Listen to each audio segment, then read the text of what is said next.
آج ہم چونکہ بات کر رہے ہیں کہ اللہ کی مدد کیسے حاصل کی جائے، تو ہمیں یہ دیکھنا ہوگا کہ انبیاء کرام اور اللہ کے نیک بندے ایمان والے ہر دور میں اللہ کی مدد کیسے حاصل کرتے ہیں. اور یہ جو ہم اللہ سے کہہ رہے ہیں ایاک نعبد و ایاک نستعین، ہمیں صرف آپ کی مدد، آپ کی کوآپریشن، آپ کا تعاون چاہیے، تو یہ کیسے ملتا ہے؟ تو آئیے، آج تک ہم نے اس کا جواب نہیں لیا. ہم نماز پڑھ کر، سلام پھیر کر، اپنی پوری دعاؤں کی لسٹ جو بھی جہاں بھی ہم پھنسے ہوئے ہوتے ہیں ہم اللہ کے سامنے بیان کر دیتے ہیں، اور یہ بھول جاتے ہیں کہ ابھی میں نے سورہ فاتحہ میں کہا تھا کہ مجھے تعاون چاہیے، مجھے سیدھا رستہ دکھا دے. مانگا ہم نے سیدھا رستہ تھا، لیکن دعا میں نے کچھ اور مانگنا شروع کر دیا. تو کیا سیدھے رستے کے اوپر پہلا سوال تو میرا یہ ہے، ہم سبجیکٹ کی طرف ضرور آئیں گے، لیکن پہلے اس کا گراؤنڈ بنانا بہت ضروری ہے کہ ہم پہلے انڈرسٹینڈ کریں اللہ کی مدد کیسے ملتی ہے، کس کو ملتی ہے، اور کیا پروسیس ہے اس کا. تو پہلا سوال تو میں یہ اٹھاتا ہوں کہ کیا یہ سیدھا رستہ ہم آخرت کے لیے مانگ رہے ہیں یا اس دنیا کے لیے مانگ رہے ہیں؟ صراط مستقیم، ایک بیلنس رستہ. اگر یہاں پہ ہمیں سیدھا رستہ نہیں ملا تو وہاں کیسے ملے گا؟ کیونکہ جن کو اللہ نے آخرت کے لیے منتخب کیا، جن کو عشرہ مبشرہ، جن کو بشارت دی گئی اس دنیا میں، ان کی دنیا کتنی حسین تھی، جس کی مثالیں آج تک دی جا رہی ہیں، جن کے واقعات ہم آج تک بیان کرتے ہیں.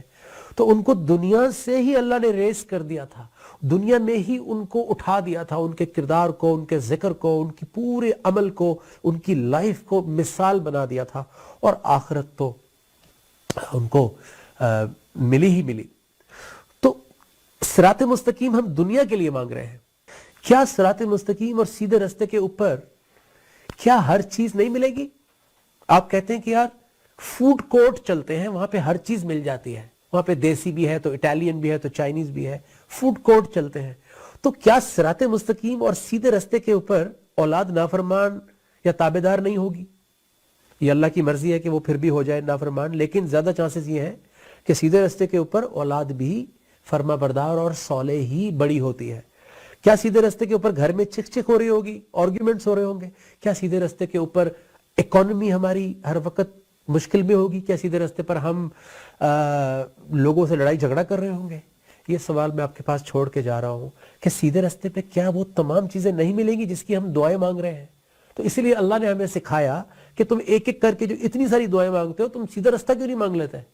کیوں صراط مستقیم مل گئی تو سب ٹھیک ہو جائے گا.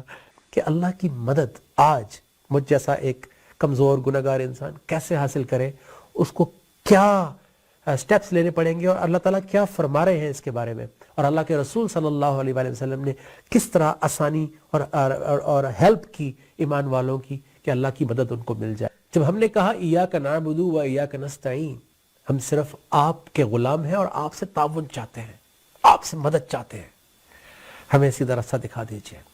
تو کیا ہم جانتے ہیں اللہ نے اس کا جواب بھی دیا ہے؟ جی، سورہ بنی اسرائیل 17 نمبر سورہ ہے، اس کی 9 نمبر آیت میں اللہ تعالیٰ نے جواب دیا ہے کہ کہاں جانا ہے، ہمیں کیا کرنا ہے. ان ھذا القرآن، سورہ بنی اسرائیل 17 آیت نمبر 9، ان ھذا القرآن، بے شک یہ قرآن، یہدی للتی ہی اقوم، ہدایت کر دیتا ہے اس رستے کی طرف جو سب سے زیادہ سیدھا، قائم دائم اور سموتھ اینڈ سٹیبل ہے، استقامت والا ہے.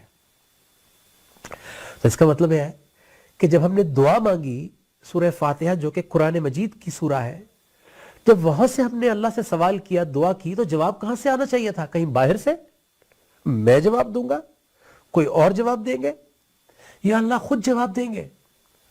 تو یہی جواب اللہ کے رسول صلی اللہ علیہ وآلہ وسلم نے اصحابہ کرام کو دیا تھا. اسی لیے اصحابہ کرام قرآن والے بن گئے تھے. دین اسلام، ہمارے اس دین کے اندر شخصیت پرستی، پرسنالٹی ورشپ نہیں ہے. اللہ کے رسول صلی اللہ علیہ وآلہ وسلم نے اسی قرآن کے ذریعے ہدایت کی تھی اصحابہ کرام کی، اور اصحابہ کرام نے اسی قرآن کی آیات کے ذریعے اللہ کے رسول صلی اللہ علیہ وآلہ وسلم کی اتباع کی تھی اور اطاعت کی تھی. علی بصیرۃ انا ومن اتبعنی، اللہ کے رسول صلی اللہ علیہ وسلم فرماتے ہیں کہ میں اور میری اتباع کرنے والے، مجھے فالو کرنے والے،